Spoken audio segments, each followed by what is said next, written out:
Salut à tous, j'espère que vous allez bien. Alors, bienvenue sur la chaîne CGI qui signifie Canada Global Info.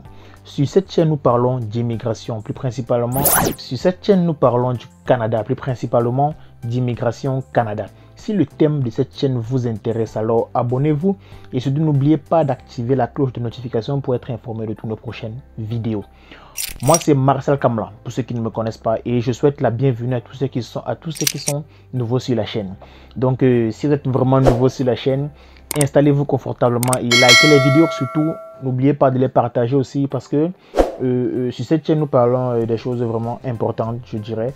Et notre but, comme le nom de la chaîne l'indique, c'est de vous fournir des informations qui vous permettront, bien évidemment, de voyager. Et aussi d'éclaircir certains points sur l'immigration, sur des difficultés que beaucoup d'entre vous rencontrent. Alors, bien évidemment, moi, je suis un immigré récent. Dans une prochaine vidéo, bref, je présenterai mon parcours, les difficultés que j'ai rencontrées, comment est-ce que j'ai fait ma procédure, tous les problèmes que j'ai rencontrés et comment j'ai su les résoudre au fur et à mesure. Mais aujourd'hui, le but de cette vidéo est en quelque sorte une continuité de la vidéo que j'ai faite précédemment qui répondait à une question d'un abonné. Je ne sais pas s'il est abonné à la chaîne ou pas, mais je m'adressais concrètement à cette personne et en passant, j'essayais de faire passer sur le message l'information que j'essayais de faire véhiculer à tous les abonnés de la chaîne. Donc aujourd'hui, je vais faire justement la suite de cette vidéo en parlant des 3 programmes d'immigration délivrés par le Nouveau-Brunswick. 3 programmes d'immigration qui font partie des programmes des provinces, programmes des candidats autant pour moi.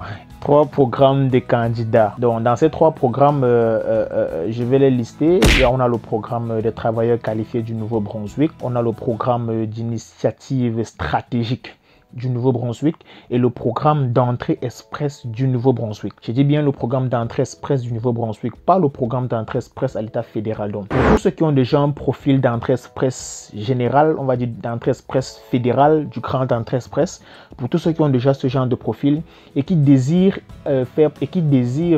augmenter leurs points, si je veux le dire comme ça, qui désirent avoir plus de points en se faisant désigner par une province précise, alors si votre province de choix est le Nouveau-Brunswick, alors je vous conseillerais ces 3 programmes.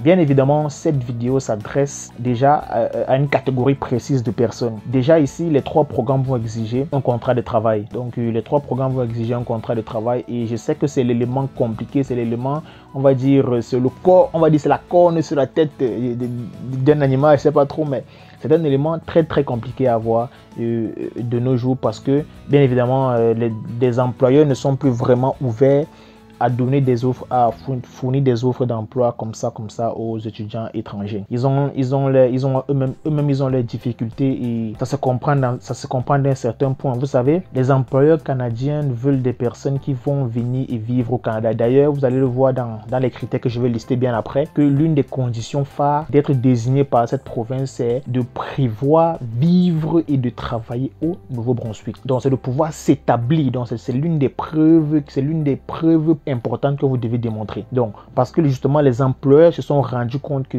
des gens se servent juste d'eux pour arriver au Canada et puis partir dans d'autres provinces. Et vous voyez, si vous-même vous mettez à la place de ces employeurs, ça ne serait pas... je pense que vous ferez de même, peut-être même voire pire. Donc, il ne faut pas les en vouloir de postuler à des offres d'emploi, mais ils ne répondent jamais et tout. Parce qu'ils ont justement ce problème-là. Ils ont cette crainte de recruter à l'étranger. Et puis, quand l'immigrant arrive ici, automatiquement, l'employeur l'aide à avoir la résidence permanente assez vite. Et puis, une fois qu'il a son permis de travail ouvert, et puis il part ailleurs, quoi. Il démissionne, il part ailleurs. Donc, du coup, ça rend la tâche compliquée pour les entreprises. Donc, assez parlé, on va passer au vif du sujet. C'était une parenthèse, on va aller au vif du sujet où je vais vous présenter les critères d'admissibilité pour ces 3 programmes d'immigration. Donc, tout de suite après le générique.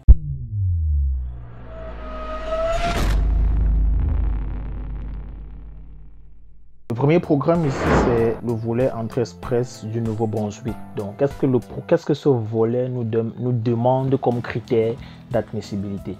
Le premier critère ici, c'est un âge. Vous devez avoir un âge situé entre 22 et 55 ans. Je dis bien, l'âge doit être situé entre 22 et 55 ans. Le deuxième critère ici, c'est le niveau de langue. Votre niveau de langue doit être au niveau 7 de NCLC. Vous voyez, c'est le minimum niveau 7. Je pense que 7 ici, c'est le niveau C1. Si je dois me baser sur le tableau de points d'un TCF ou un TEF Canada. Voilà.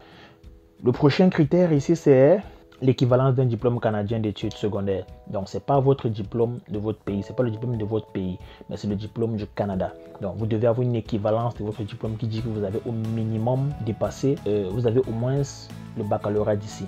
Voilà, donc chez nous là-bas, je dirais que si vous avez bac plus 1 ou bac plus 2, c'est bon parce que après l'équivalence, vous aurez un niveau assez peut-être supérieur au niveau du bac d'ici. Voilà.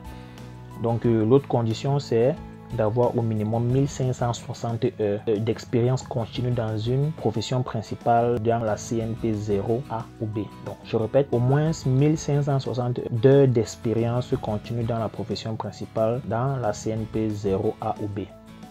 1560 heures continues. Donc, ça ne veut pas dire que vous allez aller prendre 500 heures dans un métier X, partir prendre l'autre 500 heures dans un métier Y ou un autre 500 heures dans un métier Z.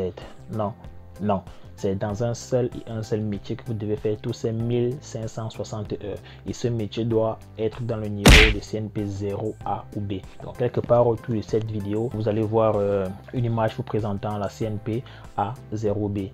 A0A ou B. Voilà. Qu'est-ce que ça signifie exactement? C'est quelle catégorie exactement? Voilà. Donc, par la suite, vous allez devoir prouver, vous allez devoir fournir une preuve de fond. Parce qu'il va falloir arriver ici et vous installer, acheter du lit, acheter vos équipements, bref, l'aménagement quoi. Il va falloir prouver que vous avez au moins les fonds pour pouvoir vous installer comme il faut au Canada. L'avant-dernière caractéristique, c'est de prouver que vous allez vivre et travailler au Nouveau-Brunswick. Parce que justement, les employeurs savent que beaucoup de personnes viennent ici juste pour obtenir les papiers et après changent de province. Ça ne se passe pas comme ça. Vous allez devoir démontrer et prouver que vous allez vivre et travailler au Nouveau-Brunswick.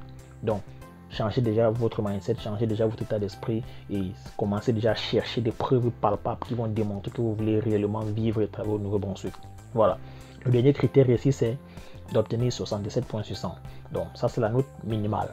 C'est d'avoir 67 points sur 100. Je pense que si vous avez respecté au moins tous les critères qui sont énoncés plus haut, vous aurez cette note minimale. Mais vous devez toujours viser haut. Viser au moins même 80, 95, voire 100. Donc, c'est ça pour le volet entrée express du Nouveau-Brunswick. Nous allons passer au second programme qui est Initiative Stratégie. Quels sont les critères que le programme Initiative Stratégie demande de respecter? Déjà, vous allez vous rendre compte que plus j'avance, plus les critères sont moins complexes, sont moins difficiles. Donc, ici, en termes d'âge, déjà, le programme Initiative Stratégique du Nouveau-Brunswick demande d'avoir minimum 19 ans ou maximum 55 ans. Voilà. Le niveau de langue, qui est le deuxième critère, le programme demande un niveau de langue minimum de niveau 5, de NCLC. Donc, une fois de plus, vous allez voir à quoi est-ce que ce chiffre correspond avec un tableau de TCF ou TEF Canada. Le troisième critère, justement, une fois de plus, c'est votre niveau d'études. C'est minimum d'avoir le baccalauréat du Canada. C'est pas votre bac, mais c'est le bac du Canada. Donc, il va falloir convertir le diplôme le plus haut chez vous et voir une équivalence de cela si c'est au moins le bac d'ici. Voilà. Donc, l'autre critère, c'est au moins 1 an d'expérience de travail à temps plein ou courant des 5 dernières années avant la soumission de votre demande. Au moins 1 an d'expérience de travail à temps plein au courant de 5 dernières années avant la soumission de votre demande. Donc, si vous avez 1 an d'expérience, ça fait 6 ans, on ne compte plus. Donc, au moins dans les 5 dernières années, vous avez au minimum 1 an d'expérience. Ici, c'est pas précisé le niveau de CNP, que ce soit 0, que ce soit A, B, C, que ce soit D. C'est pas précisé, c'est minimum 1 an d'expérience. Je pense que c'est très avantageux aussi. Vous devez aussi, vous devez par la suite prouver que vous avez des fonds pour vous établir au Canada dès votre arrivée. Et vous devez aussi prouver que vous allez pouvoir vivre et travailler au Nouveau-Brunswick. Ça va toujours revenir. Vous allez prouver que vous allez vivre et travailler au Nouveau-Brunswick. Pas arriver, travailler 2 mois ou 3 mois et après changer de province. Non, vous pouvez changer de province dans le cadre d'une visite, dans le cadre, je sais pas trop, des choses temporaires, mais pas changer de manière définitive et aller vous installer ailleurs. Non, votre province d'accueil, c'est le Nouveau-Brunswick. Donc, vous allez prouver par des preuves claires et tangibles que vous allez vivre et travailler ici. Donc, le nombre de points dont la note minimale à obtenir, c'est 65 sur 100. Vous voyez qu'on descend. On était à 67, nous sommes déjà à 65 sur 100. Sans plus tarder, nous allons passer rapidement au troisième programme.